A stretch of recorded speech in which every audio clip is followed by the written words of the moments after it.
Well, hello everyone, and welcome to this linked past keynote lecture.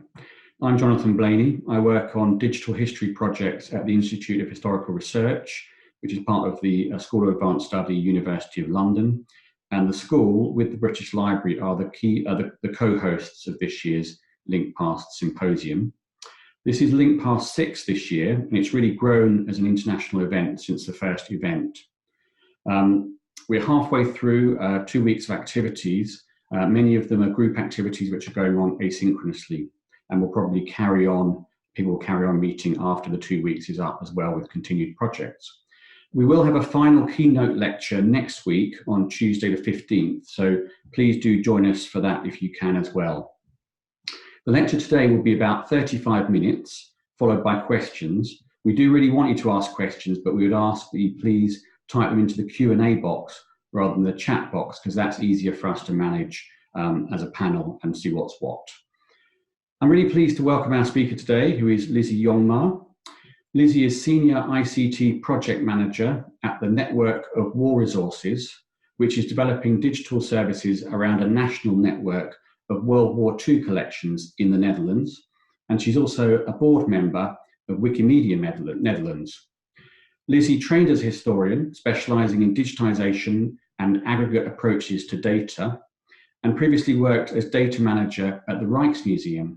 And she was central to the well-known open data projects there, which I'm sure many of you in the audience have known about and indeed used. So she's a great person to be speaking to us today, and I'll hand over to Lizzy now. Thank you. Well, thank you very much for this kind introduction. I will try and share my screen now, because I have a PowerPoint that I will use for this keynote.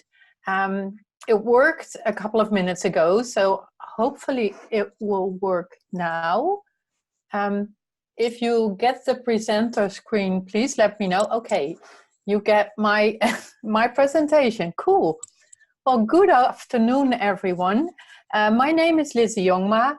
And today I will talk about the usage of linked open data and semantic technologies to reconstruct past lives, events, and connect collections on the internet.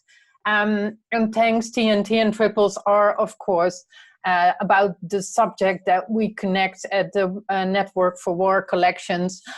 It's not about the fact that I love blowing up databases, websites, links, etc. But I do have to warn you, working with semantic technologies is quite experimental, so blowing up things just is part of my daily job.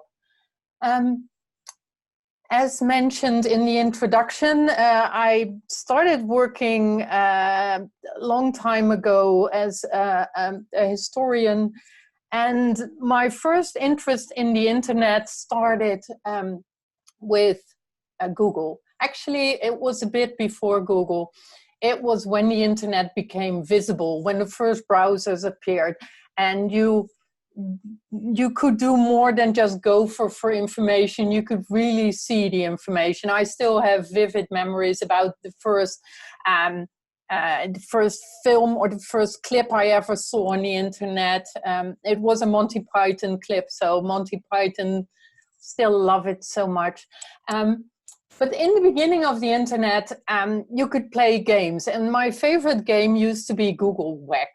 I don't know how many of you know this game, and you would type in 2 different words, and then you would find one result, not 0, not 2, but just the one. And that was a great game, but you can't play it anymore. I don't know if you recently Googled anything, you will always find an overwhelming amount of information. The one excellent whack is impossible to achieve. This was a reality that already happened when I worked at the Rijksmuseum, and I always show this screen. When I started working at the Rijksmuseum in 2011, we started talking about opening up our collection and putting the images of the Rijksmuseum online. And we had these huge internal debates because my colleagues really didn't want to share their images because they were afraid that other people would steal the images of the Rijksmuseum and resell them on the internet. And then we started Googling our collection, and this is reality for all of us working in museums and archives. The highlights of your collection are already digital and on the internet, and you can buy them anywhere. I hadn't seen the bar on top before, but actually it has the prices and the web address where you can buy the specific image. So on the one hand, this caused huge panic within the Rijksmuseum, and on the other hand, it was a relief. Because we realized that whatever we were going to do, it was already happening on the internet. So why block our images when other people are digitizing them already? It's an illusion to think that you can protect your collection by keeping it away from the internet. It was a big step forward for us to start thinking about opening up the collection. Nowadays, it's even, I don't know if you would call it worse or better. This is the field I work in right now. It's the Second World War, and it's mind-blowing because the Second World War is not just available on Google. Adolf Hitler has its own TikTok account. If you use Pinterest to search for Adolf Hitler, surprisingly enough, you will also find images of Elvis Presley during his army years. There are people with Instagram accounts about the Second World War that have 150,000 followers, 200,000 followers, and we as an institute only have 2,000 followers on Instagram. And also hilarious, at the top, you can see all kinds of information about the Second World War, and you can even buy a couple of Nike shoes in combination with the Second World War. So my managers at the Rijksmuseum and my current managers all believe in this statement that the risk for us, and us is the archives, the museums, the GLAM Institute. Our risk is not being there where the public is and needs us most. So we should, as an institute, play an important and prominent role in this space and not lose it to anyone or everyone else. So for me, this is really a key statement in all the work I've done over the last decade.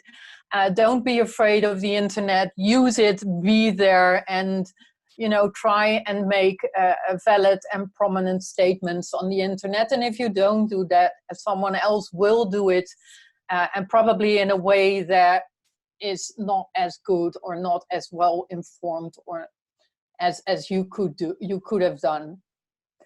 So today I won't go into a lot of things we did at the Rijksmuseum, but if you want to know more about the work we did there, please feel free to ask in the Q&A part of this presentation. Today I would like to focus on the current work I am doing, and me and my colleagues are doing as well, for the Network for War Collections. I think it's very interesting because it's less visual attractive, of course, but we're currently using open data from archives and institutes and trying to make something new on the internet that a researcher or someone interested in the Second World War would not be able to reconstruct without the techniques and the data that we use. So today I'm going to focus on my work for the Network for War Collections.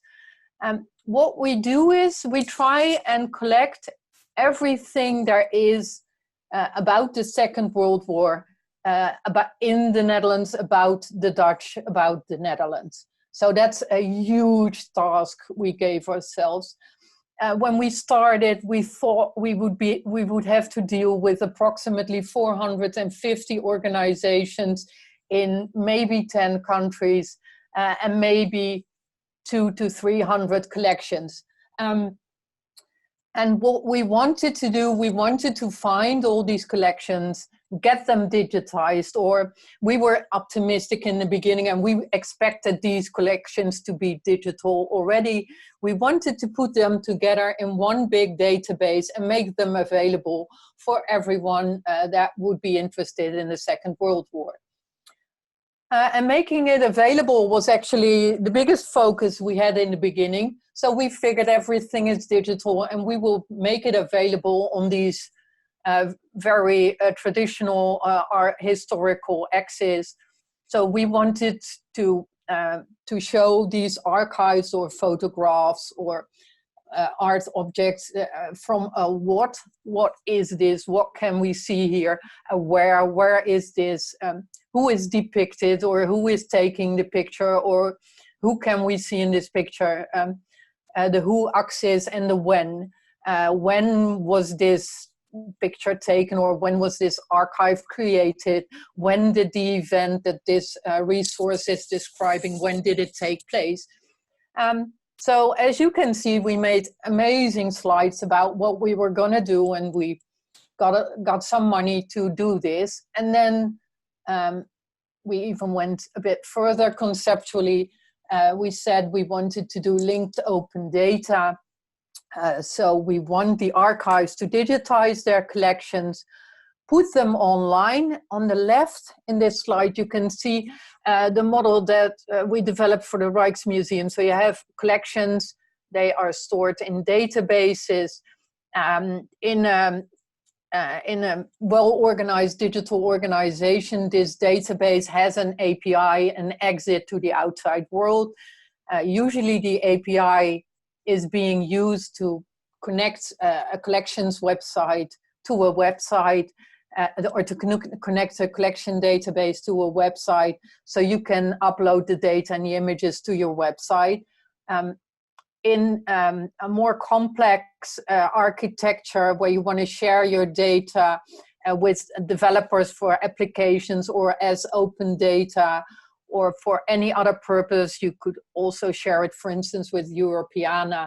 In that kind of architecture, you could also build an API on top of your website, or bypass your website and open up your API from your collection database to a technical endpoint. Well, this is the most technical I'm going to get today. So just look at the pictures and think, don't think too much about it. The only giveaway from these images is that we figured that most archives and museums have a website with their collections on it. So there is some sort of connection between the collection database and the website. And well, we just wanted to tap in on the digital connections that are available in an institute, tap in on it, get the data from all these different institutes and reuse it on our own website. And this actually is the basis of linked open data. An organization has a snippet of data, and you can pick it up, and in linked open data you make a couple of statements. So you don't just say this is a painting, but you can say this is a painting painted by painter Rembrandt, and he is also known as number this and this at the Getty Institute, where they research Rembrandt, or you can know him as the same Rembrandt mentioned in Wikidata or Wikipedia. We use numbers and references. So for each snippet of information in linked open data, you don't just say this is a painting or this is oil paint. You also make a reference to a resource where there's a validated information. Again, I know this, if this is not your field of expertise, this can be quite overwhelming, and it took me some time to understand this model. But once you get it, it's very simple, and actually it's also a very cheap model if you can tap in on the resources of people, of data providers. And then if you can tap in on it with some TextPad modeling, you can go a long way with a new website. But before I showed this slide, I started to talk about all the collections and organizations we wanted to connect in our website. I'm very proud to say that we currently host 2 web portals We have over 200 collections. Our entire database consists of 12 million objects. We have one portal that contains collections and objects and archival material and photographs. We have a second one that describes the lives of people that got involved in the Second World War. We currently have 300,000 lives, and we also use 4 thesauri. And thesauri are and little encyclopedias that in a hierarchical way describe information about the Second World War. I'm super proud with these numbers because there's such a huge gap between theory and practicalities. So we said we were, tap in on technical systems that existed already, and we thought that everyone had a super digital collection with amazing metadata, and we would just tap into it and start building websites. The reality is that most of the organizations that we work with may have a collection database, but it usually is disconnected from the internet. The data density in the collection management systems usually is very low. So a photograph has a title that says photograph, and it may be dated from the years 0000 to 9999. So it's a photograph of something that ever happened somewhere on this planet to probably someone or something. But you have to analyze the photo that is in low resolution, 72 pixels, as a thumbnail available on the internet. Good luck to you. And that's the kind of reality that we have to deal with. So these numbers are, for me, it's the hardest job I ever had on the planet to, have a pen and a piece of paper and scrapping a website together.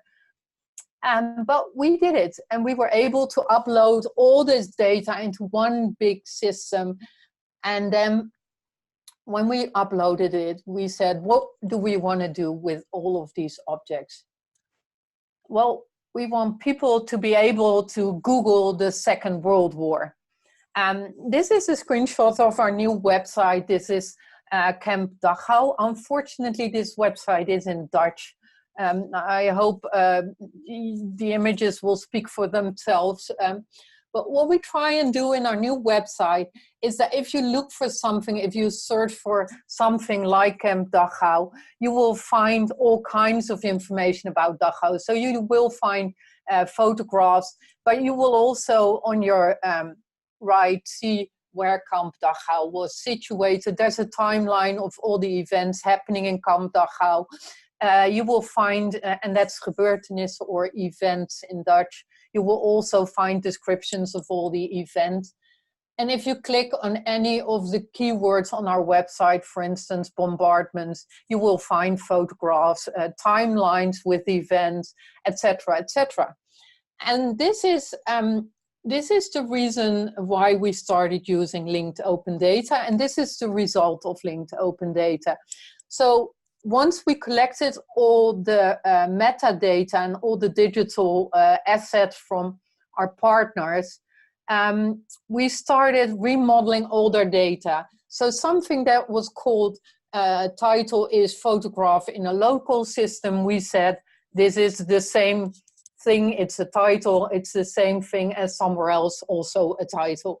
So we started modeling, we started uniforming all the data from all the partners. But there's another thing that we do and most other aggregators don't do. We also started using our thesauri to find keywords, to find historical events and names and places in the metadata in objects.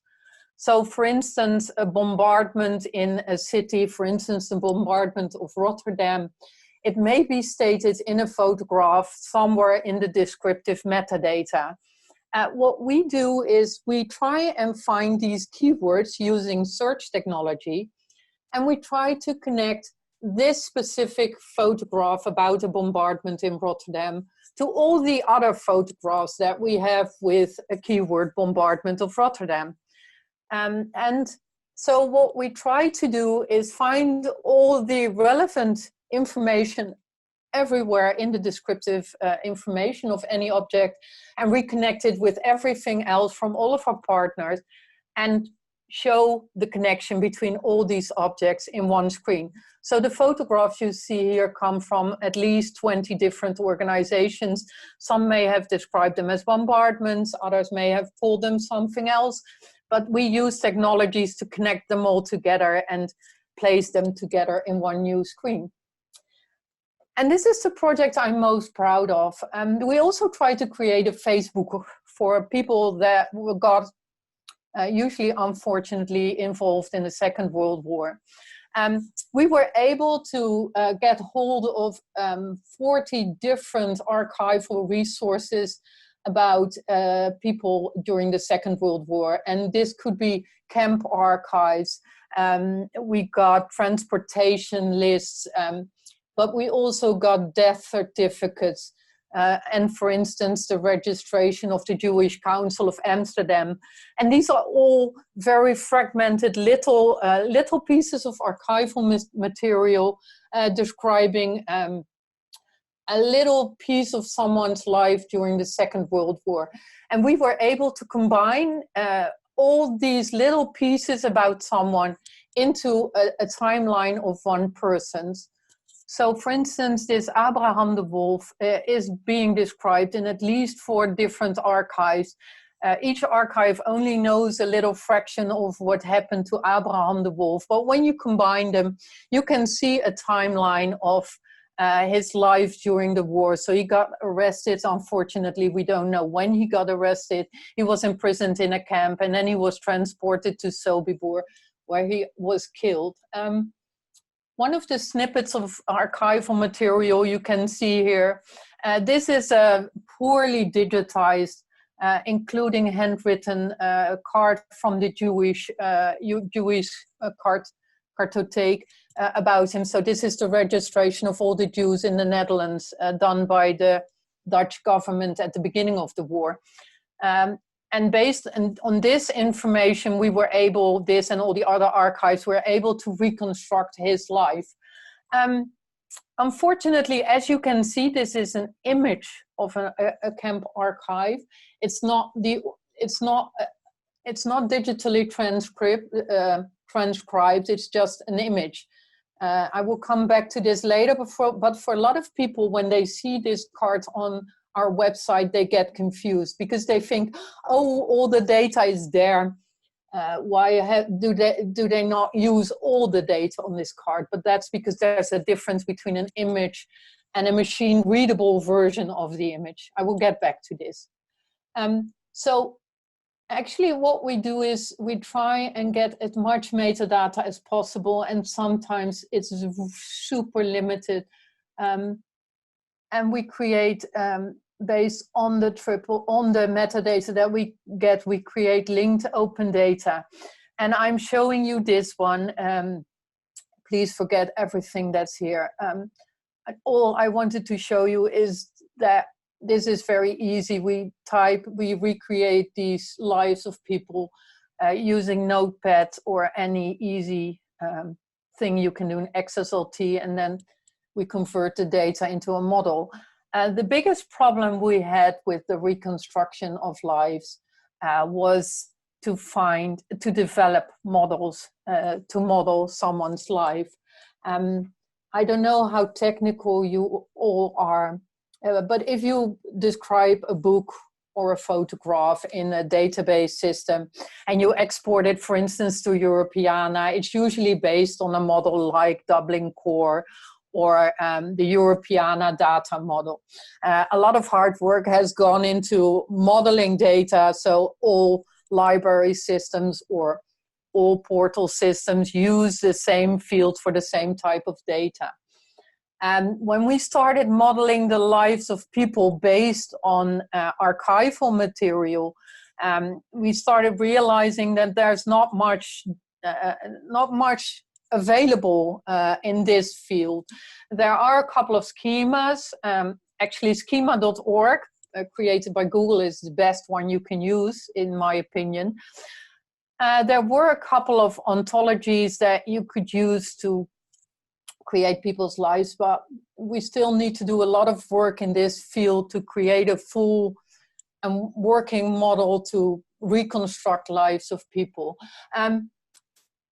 I'm now complaining about the lack of ontologies when you start working in semantic technologies, but actually this also gave us a lot of freedom. So we were able to come up with our own models, think of the things we wanted to tell about people, and explain it in our own language. But it took us more than a year to just come up with a model to reconstruct the life of a person. So currently we have all kinds of entities that we can use to describe the life of a person. So when we get an archive, we use XSLT to convert anything. It can be a nice database system, but it can also be an Excel sheet with information. And we can convert it to a link to open data in all kinds of RDF schemes. And then we do the magic. For me, linked open data is only part of the work that we do. I'm actually more fascinated about finding, mixing, retrieving data than about just modeling data. Sometimes when I talk to other people working in this field, they focus on the technical conversion of data into triples, and that's it. So then you have amazing triples, and someone can use a Sparkle endpoint to sparkle all these amazing triples and find data. Well, I've been working in this field forever, but I'm still struggling with a Sparkle endpoint. And I would be terrified to tell my parents, who are really interested in the Second World War, I would be terrified to tell them that they should sparkle someone's endpoint and then find the data they would be interested in. I would not dare try and mention it to them, nor do I hope that they will call me and ask me, how do I write a query to get the data out of the system that I'm interested in? A lot of times I don't even know how to get data out of a Sparkle endpoint because there's no manual, there's no help, there's just one sample query, and based on that you have to hack a couple of hours and then you will find something that may be relevant. So that's actually not what we're doing with all these amazing triples. We use search engine technology to connect data, and in this case to connect people's lives, and then export them as a same as relation. So as this is the same person as that one, or this thesaurus concept is the thesaurus concept, the subject of this object. So we use a lot of search engine technologies to re-engine all the triples into something that humans can actually understand and that makes sense in a human world. So what we do on this screen, this is one of the many different search strategies I use to connect people's lives. So what you can see here is two different resources that I try and match. So I try to figure out whether or not a person mentioned in one resource has the same death date as a person mentioned in another resource. Do they have the same name or variety in their name? You have all kinds of amazing search algorithms like Levenstein or Yarrow Winkler that can help you figuring out whether someone is called Abraham Cohen is the same person as Abram Cohen, whether someone born in 1923 in one resource on the left, but no birth date on the right, whether or not this could be the same person. For instance, you can see they have the same birthplace and the same death date. So this is where statistical significance is involved. I love these kinds of puzzles. And this is the kind of technique that we use to reconstruct the lives of people or reconnect collections together. And if you do this with huge amounts of data and you do it many different times, you can make something out of almost nothing.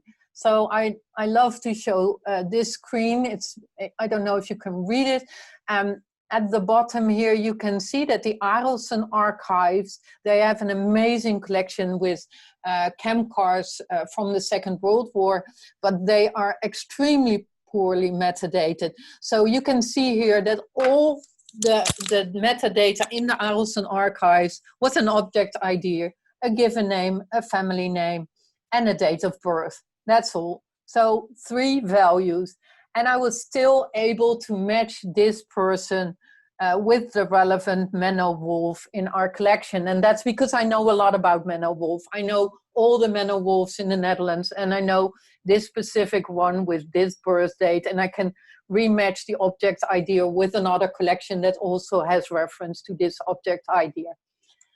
So for me, it's amazing how you can use linked open data and search technologies to really start researching the contents of digitized archives. And I started doing little pieces of research in our collection. So out of 12 million name references, we were able to reconstruct 300,000 individual lives. And that's just the individuals, but the individuals usually have something in common, which is described in another archive. So this is one very small piece of research I did, and I would just love to show it because I think this could be a new way of researching war archives. So the city of Breda, it's a city in the south of the Netherlands, and they still have their archives about the summoning of the Jews of the city of Breda to come to the police station to report themselves so they could be sent to the east. The police stated that they would be sent to work in Eastern Europe. So the archive with the name of the Jews from the city of Breda is still in the archive. And actually they have a lot of information. So this is quite a complete archive. But it's only about the summoning of these people. The city of Breda doesn't know what happened to these people once they reported to the police station. So I did research. I found 108 names of people that were summoned to report to the police on August 27th. 11 individuals were already arrested. 34 immediately went missing or into hiding. I think most of them knew what was going to happen to them. One woman immediately committed suicide. And so 30 people were picked up from their homes on August 28th. And one of the things that was mind-blowing for me was the fact that we have records of 12 out of those 30 people that were killed, 5 or 6 days after their arrest. So they went from the police station to Camp Westerbork and on the train the next Tuesday to Camp Auschwitz, where they were killed. And for me, this was one of the most mind-blowing but also shocking facts, is the speed that the Germans were able to get into the Shoah process, the speed in which people were arrested, deported, and killed. It was amazing how fast the Germans were able to do this. I'm currently looking into other archives with the same kind of material to see what was the average duration between arrest and death. So how long did it take for most people between arrest and being killed? And these administrations for me are just an indication of the entire organization of the show, but that's a completely different topic. I also found that at least 40 more of the Jews of Breda were killed. Only a handful came back after the war. But it's amazing to be able to do all this kind of research based on digital data. And if for the city of Breda, it's very complicated to do this research because they don't have the digital tools to find all these people. So currently we're doing more and more big data analysis, and we try and find new questions and new answers. On top, you can see the big death dates during the Second World War. It's a visualization of all the death that we have recorded. And again, for me, this was mind-blowing, because in the Netherlands, we had the hunger winter. So in the winter of 44, 45, there was hardly any food left in the Netherlands. So most Dutch people think that the most people that died during the Second World War died in 1940 with the invasion of the Germans, or died at the end of the war because of starvation. But what you can actually see is that most people died in the middle of the Second World War, between 1942 and 1943. And that's when the big deportations of all the Jews from the Netherlands took place. And you can see that the most deadliest day of the Second World War, it's not the first spike, it's the second spike, is 30 September 1942. That was the day that most, or it's a technical day, but that in the fall of 1942, the most of the Dutch Jews were killed. We also have photographs of most of the people that were killed during the Second World War, as you can see below, and the most deadly places of Dutch people during the Second World War. And again, you can see the amount of how the Shoah counts into the death numbers of the Dutch. So half of all the victims of the Second World War from the Netherlands were Jewish and were killed in the concentration camps in Eastern Europe. I do have to say that in these numbers, the innocent civilians, the bystanders, are underrepresented. Actually, the Dutch aren't very good in collecting data about bombardments and all kinds of bystander accidents.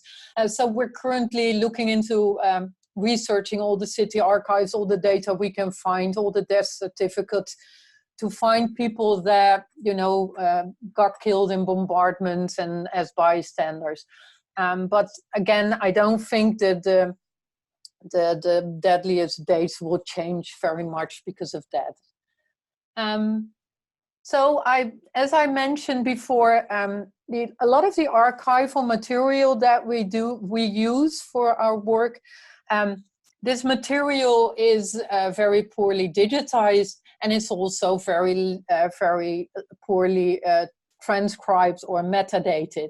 I've shown these cards in a previous slide. So the card you can see from the Jewish Kartotheek, the Joodse Raadkartotheek, it only states the name of the person this card is about. As a human, you can read more on the card, but it's not made machine readable, and it's handwritten. So for a computer, it's virtually impossible to read this data. We get a lot of emails from people using our website telling us, you know, you have a card about my uncle and it says that he was killed there and there, then and then, but your website doesn't state that. Why did you leave that out?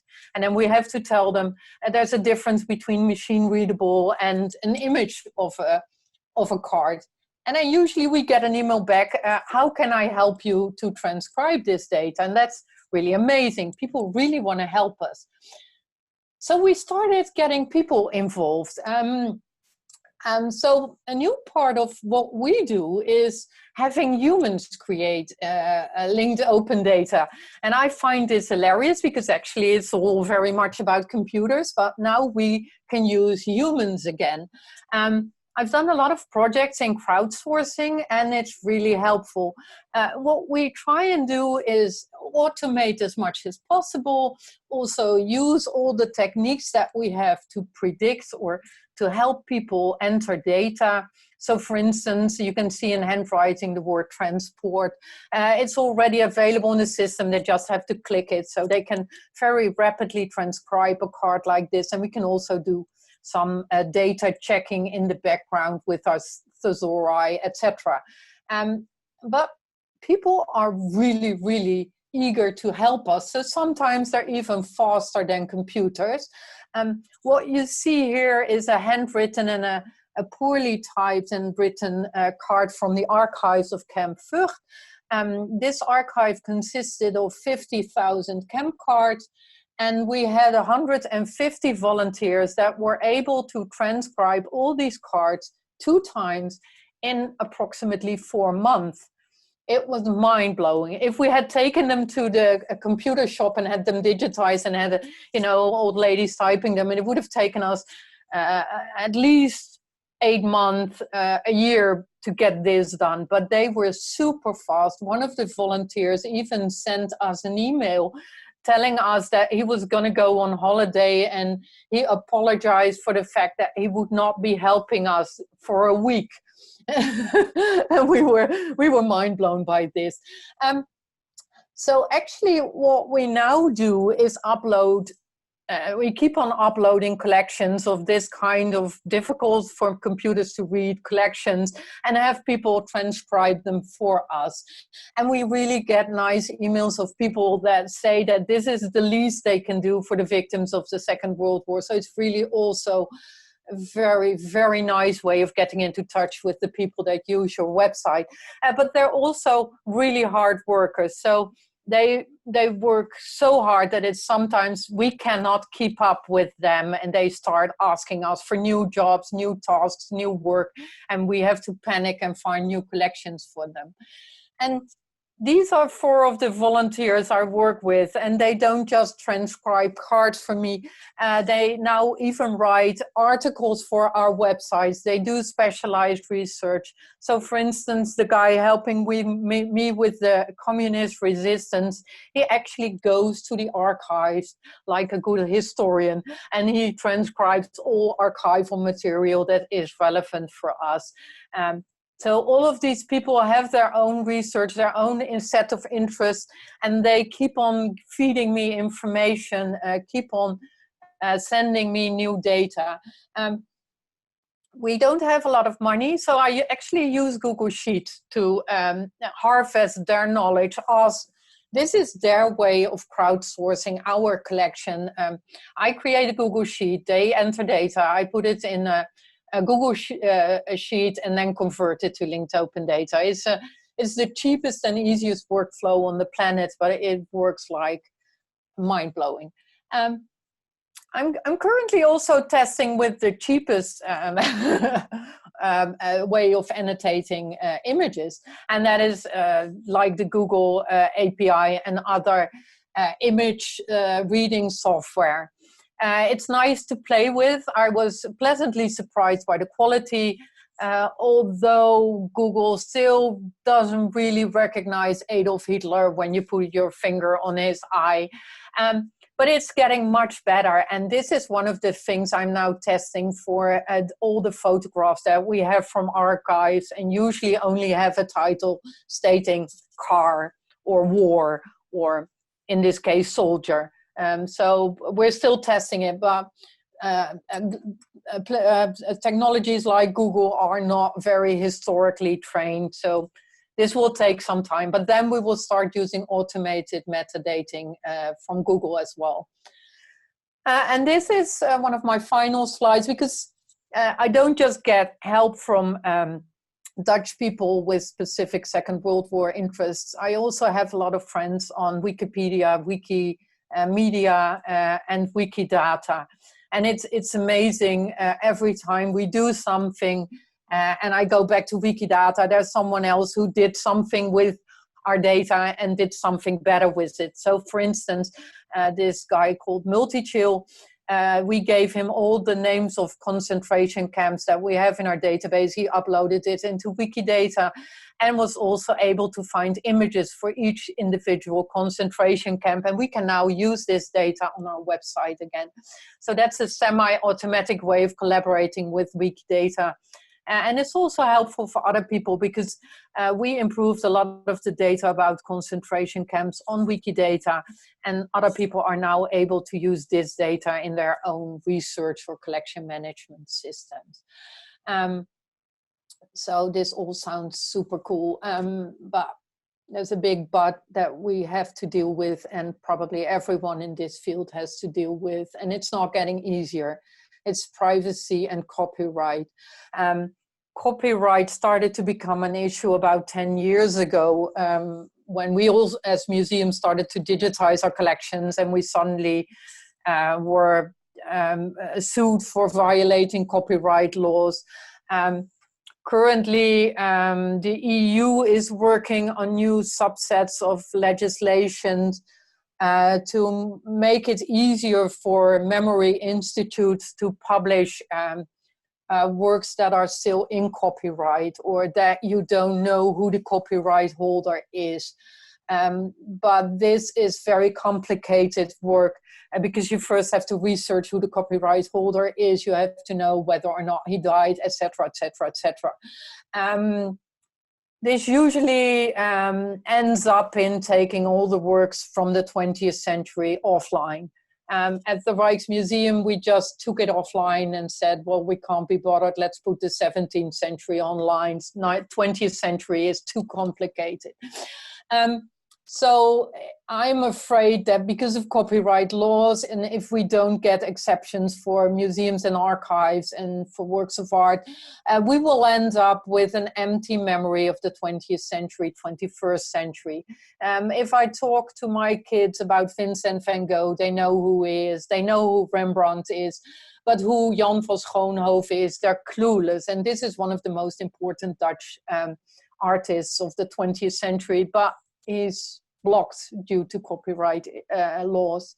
And the other big problem that we have to deal with is privacy, which is weird on EU, because most of the people that we work on in our systems, we know that they are dead, but we only know it because we put all these data sets together and start matching all this data and reconstruct these lives. If you only have one snippet of the life of a person, you don't know whether or not he died, and you don't know if you're violating his privacy. And most archives take these archives offline because it's impossible for them to research the privacy status of 50,000 camp cards in their archives. So what we do is we try and help them to detect all the privacy-free records within their archives and then give it back to them. But this means that we have to be cleared as a data company. So it takes a lot of legal issues and a lot of legal research before we were able to work with all this privacy sensitive data, and we're able to put the data online of people that died. Unfortunately, the EU has an exception for World War II data. So on privacy laws in Europe, there is an EU clause for Shoah and Second World War, but this clause was not ratified by the Dutch government. That's the situation we're currently struggling with, is that we want to publish data about everyone involved in the Second World War, but we have to be very careful not to violate someone's privacy.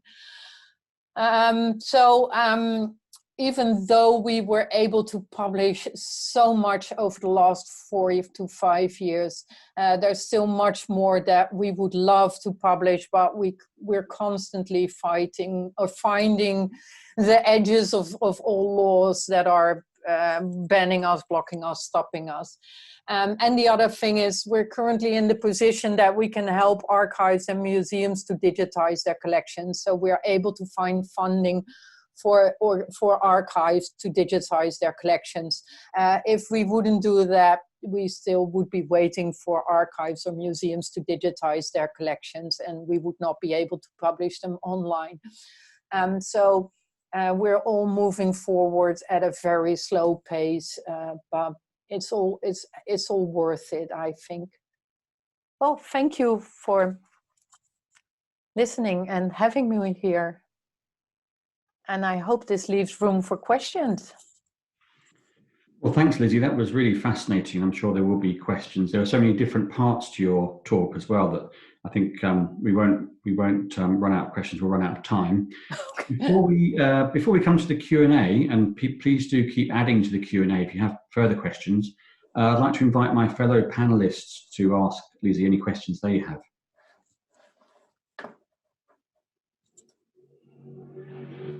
May I go first? Oh, yeah, go on. Yeah. Lizzy, thank you very much. It was truly fascinating. I have a question. I mean, I think we might be able to define what you are doing as archiving as research. I mean, very research-oriented archiving.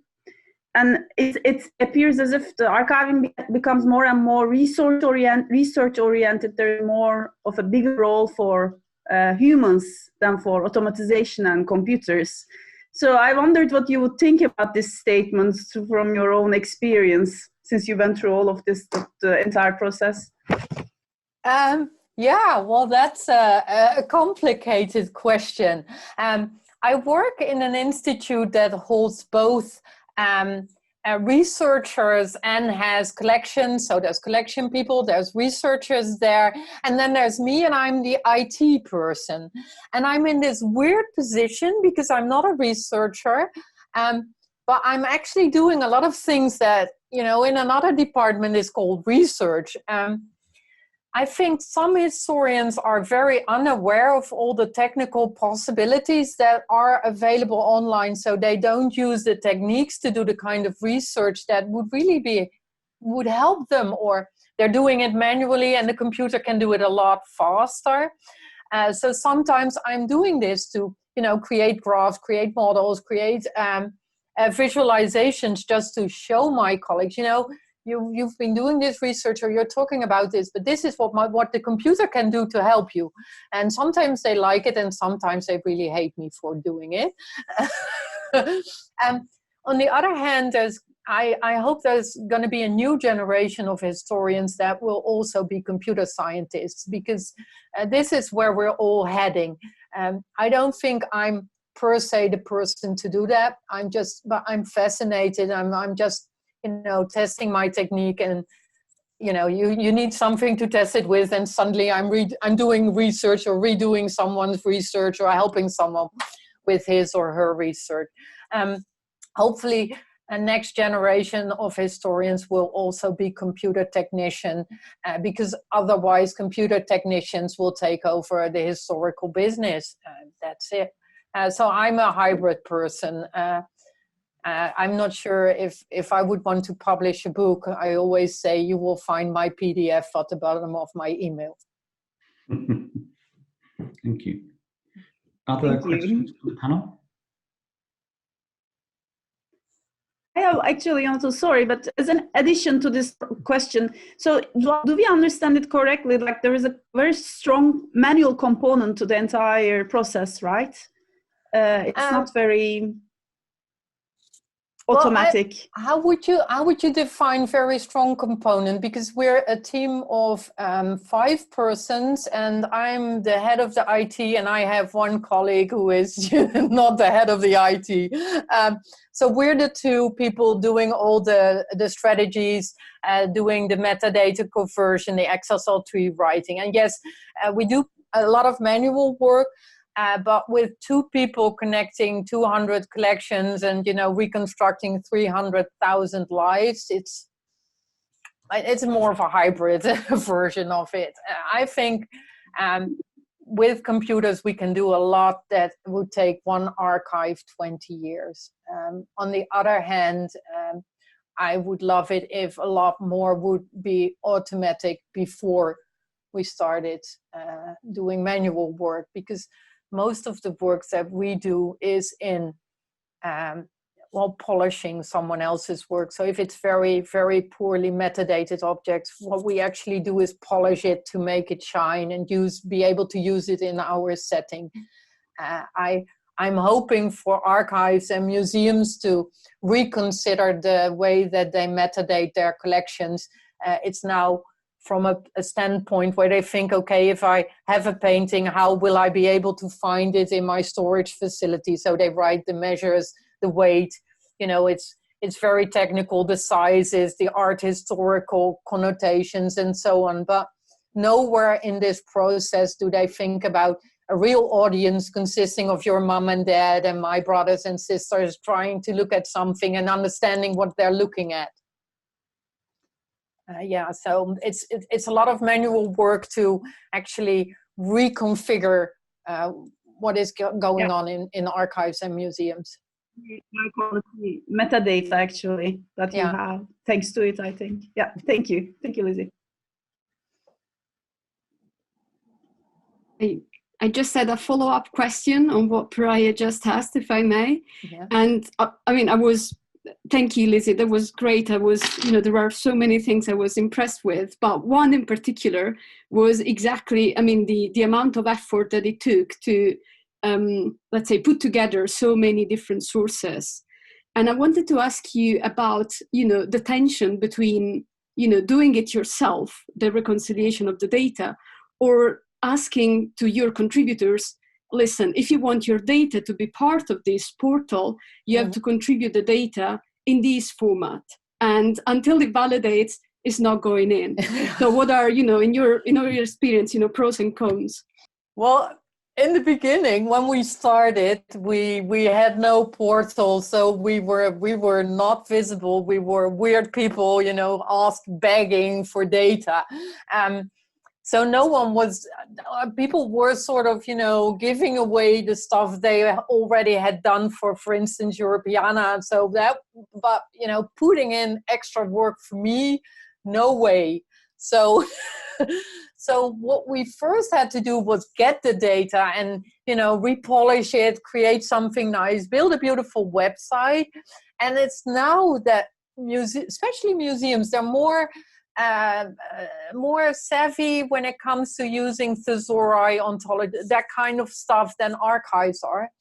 But a year or two ago, the first museum came to me and said, I think you're doing great work, but I also want to use your thesauric, your keywords. I want to use the way you describe it for us, and I want to refer to your website. Can you help me implement your system in my system? And for me, that was a mind-blowing moment. And we were able to connect our thesaurus to their collection system. So they're now using our keyword. And we're now piloting it with 4 other museums. And with archives, we did a first pilot. So we matched their archival collection with our known dead people and gave them a list back. These cards are out of privacy because these people died. And we call it a matching service. And we did this for a huge archive and they were really happy with it. So probably in January, we will start with the next collection that they will test with us. So we're now at a tipping point where we're good enough for them to, help us get the data in a format that we can use it. So we don't have to do all the manual work. But I'm sort of in the I don't trust what you give me mode. So that's the flip side of this. I still have to, okay, it's good. I'm not panicking. I'm not, I'm not freaking out about what they're doing to my system. Thank you. So, yeah, we both have to grow into this model, but it's getting a lot better now. But we had to build these portals to be able to get the trust. I think, Gabby, you wanted to come in on that? Not on that specifically. It was a separate question. It's related to metadata and thesauri and so forth. You talked. Thank you, Lizzy. This was again a really, really good, very specific, but also really useful, generalizable discussion of the way this sort of archive can and meta archive can work. So my question was, you mentioned using search algorithms to match records semi-automatically or automatically, and I think you hinted that you also similarly had algorithmic application of thesauri to what had only been described in text. So you had text and you pulled out keywords and matching to that. And it strikes me there's always going to be a tension, and I wondered how you felt about resolving the tension between having your algorithms be successful enough that they overmatch, or cautious enough that they undermatch? Which is worse, the false positives or the false negatives? Oh, with human, when you match lives, the false positives are worse than the non-connections. So in the beginning, I was very generous in my making connections. So I would connect two completely different people. And I had this one archive about houses sold by the Germans that were stolen from Jewish families, and only the name of the family was stated. So it said Cohen, Amsterdam. And I matched this to everyone with the surname Cohen in Amsterdam. And you can imagine what kind of hysteria this gave. So with the matching of human lives, you have to be very strict and very careful. You have to leave out if you're hesitant. So what our algorithms actually do is they also create a probability. So every different strategy has a result, and then you look and then you think, okay, so 80% match, so only one letter difference, or maybe one typo in a death or a birth date. That's okay. That's probably the same person. 2 typos, not sure. I'm going to leave that one out. So with human beings, you have to be very strict. With keywords, I'm more generous. So we do have false positives in our collection. It also depends on the quality of the thesaurus you use. So we had this one resistance fighter whose nickname was Jan. Jan is one of the most common names in the Netherlands. So everyone in every archive with the name Jan suddenly became a resistance fighter, and then I need to fix this.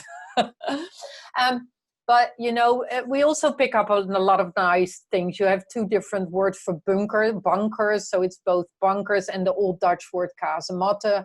If it mentions kazematte, it will also use bunkers and so on. So what we learned is to be very specific in our thesauri,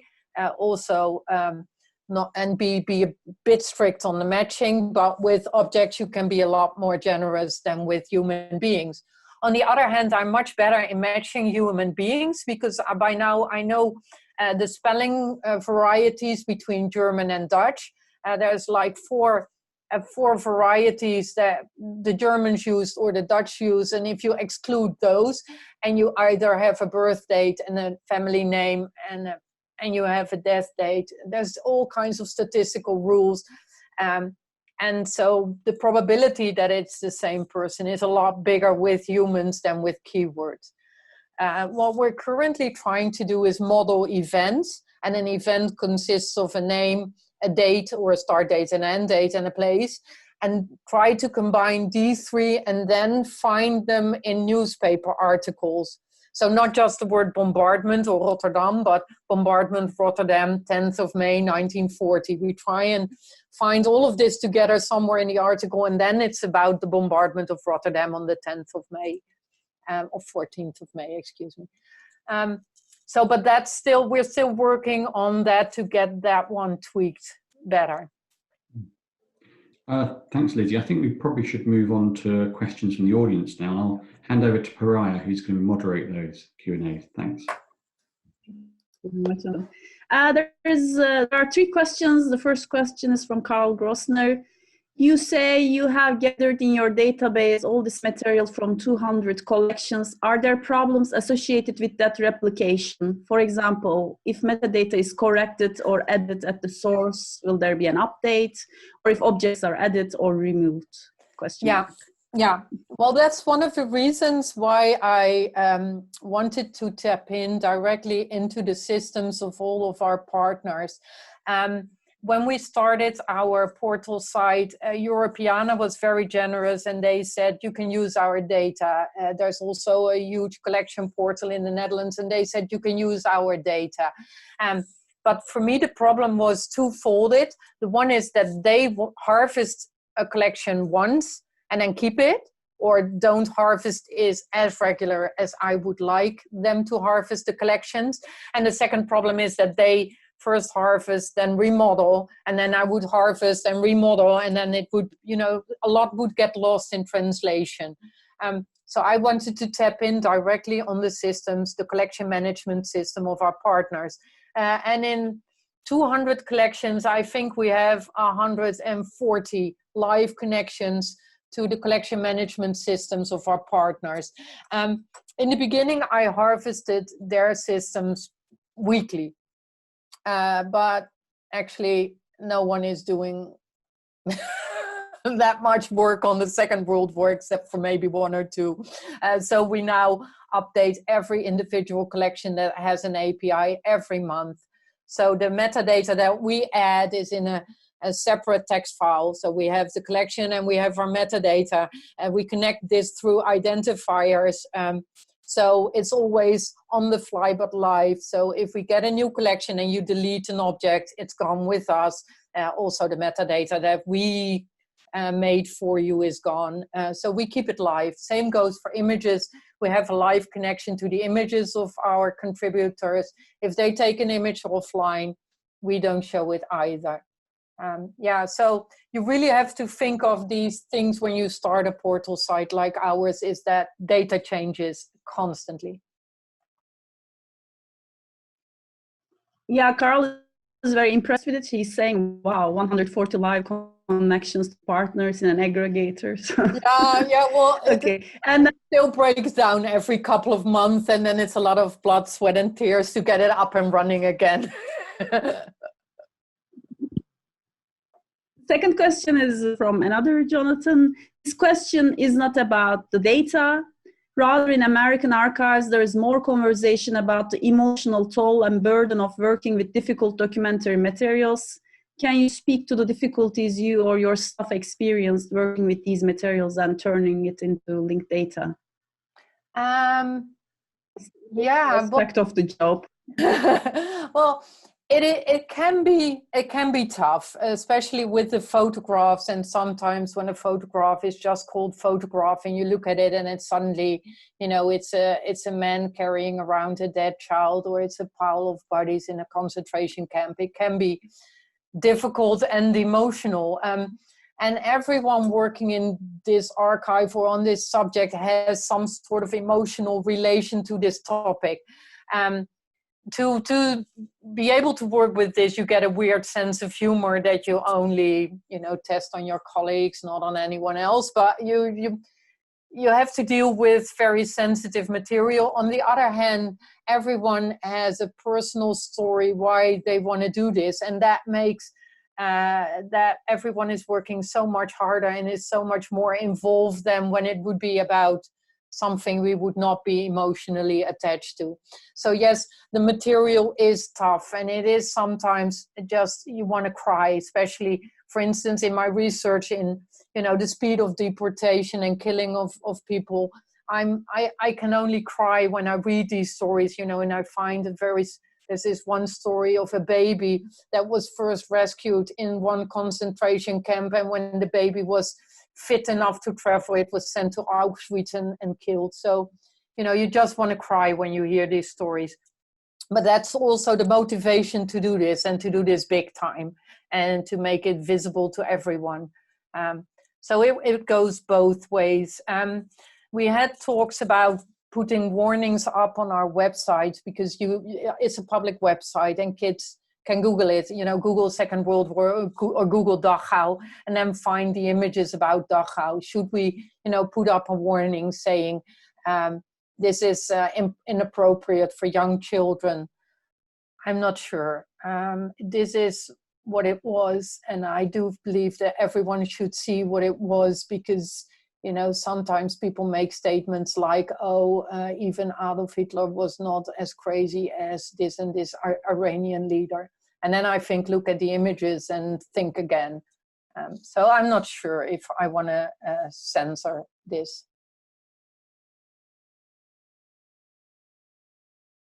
Thank you, Lizzy. And then there's another question from Alexander Butterworth. He's asking, could you give some technical information about the infrastructure you use for the semantically modeled database, and perhaps reflect on the benefits and deficits of graph databases? I don't see it here. Well, And there's nothing wrong with a graph database. My problem with a graph database is that it usually only has a SPARQL endpoint. So if you can use it and do something else with it, then that's fine. My big issue with linked open data and my fear that it will never work is because that for most people is the endpoint. And then they say, oh, it's for researchers and they all can use my SPARQL endpoint. Well, I know a lot of researchers and I may know 2 or 3 that are able to get something out of a SPARQL endpoint. So no problem with graph databases. I have problems with, not creating a proper way of using the data for everyone to use. But I also have to be honest, we don't get funding for being a research infrastructure. So I don't believe there are a lot of researchers that are able to use SPARQL in a way that you can really do important research with. I do know that there are out there, but it's a very limited group of people that is able to do this. And we were funded to build a website about the Second World War for a big audience. So I'm, this graph world is too small for my funders. So I'm using based on this kind of infrastructure, but we then use search technologies to reconnect it, and then we use web technologies to create interfaces. So it's just layer on layer on layer. Yeah, okay. Thank you. That I think clarifies it. That was what I was about to ask. Thank you, Lizzy. Yeah. And Carl has another question. How many technical people have been involved in the development of this platform? Over what periods? The amount of technical people involved? How big is your team in terms of the technical people? So we were established in 2016. I got on board in June 2016. For the first 1.5 years, I was the only ICT person. We were able to collaborate with a startup company. It was starting up then in the Netherlands called Spink. So they built the search infrastructure for us. And they have 2 engineers that I closely work with. So they're specifically search. They built the software that I can use to do all the search and the matching and so on. So we currently have a license with them and I closely collaborate with them. And then we have 2 web companies that build the front end part of the website. In 2019, my colleague Joost started, who is more of the daily data, doing more of the daily data work, so the connections, the metadata cleaning, and so on. So I used to do it all on my own, but now he's helping me. So it's not a big staff. It's actually very limited. So we have a program manager, we have a fundraiser, and currently 2 of my colleagues are entering information into the thesauri, so they're managing the data.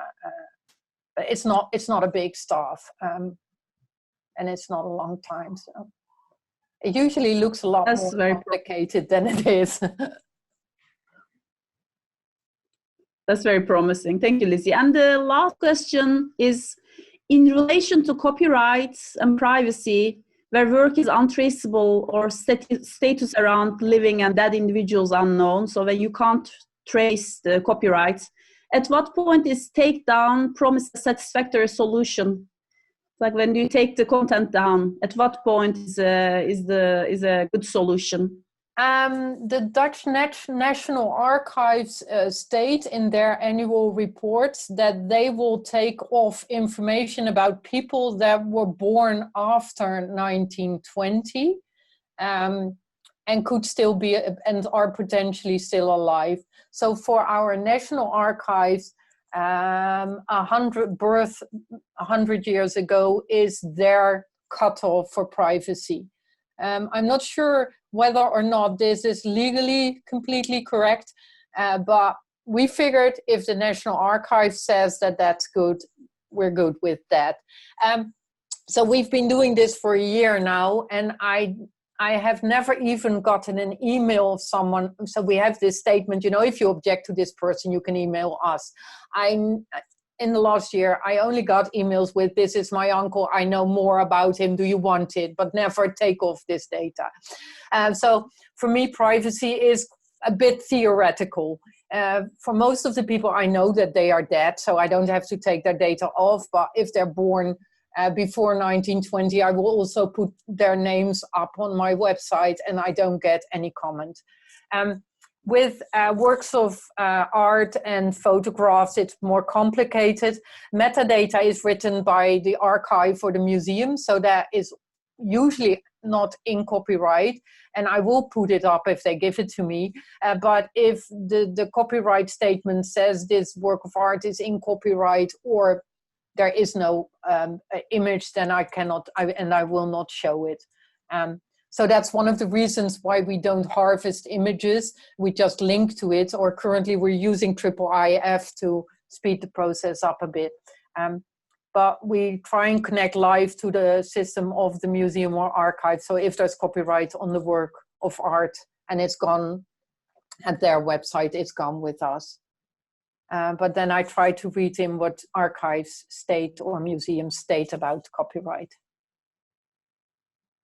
I think we. Okay, excellent, Lizzy. We have time, or there's one more question, but we can leave it as well. We were supposed to stop at about 15:15, so we have actually run right out of time. I had lots of questions, so I didn't get to ask any of them, but that's a shame. But just how rich and interesting Lizzy's talk was.